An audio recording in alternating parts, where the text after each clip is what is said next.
श्री गोपाळ कृष्ण भगवान की जय। लीळा नंबर 421।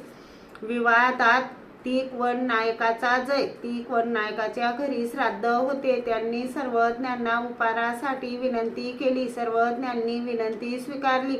सर्वज्ञांना पूजा वसर केला। सर्वज्ञांच्या जेवणाला उशीर झाला म्हणून दायसा आली आणि तीकवन नायकाला सांगितले, हे काय तीकवन नायका, सर्वज्ञांना जेवणाला उशीर झाला, अजून कसे ताट नेत नाही? तीकवन नायकाने सांगितले, ब्राह्मणांना आधी संकल्प देतो मग नेतो।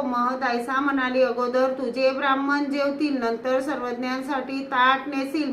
दायसा आत गेली, सर्वज्ञांकरिता ताट वाढवून घेतले आणि घेऊन आली। मग सर्वज्ञांचे जेवण झाले, ते ताट परत घेऊन गेली। तेव्हा तीकवन नायकाने सांगितले, रुपाई ताट आत ठेवू नको, बाहेरच ठेव। दायसाने विचारले, ते का?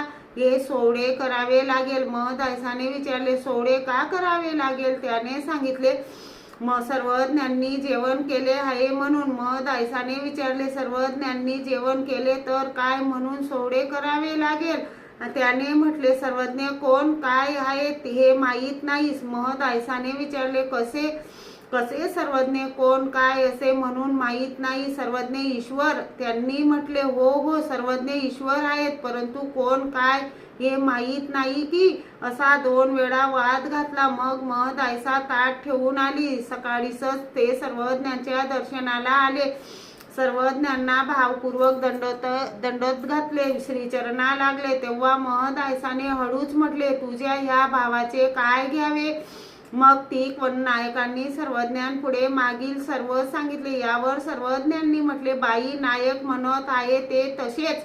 आम्ही ब्राह्मण की क्षत्रिय की वैश्य की शूद्र की काय असे कोण जाणे?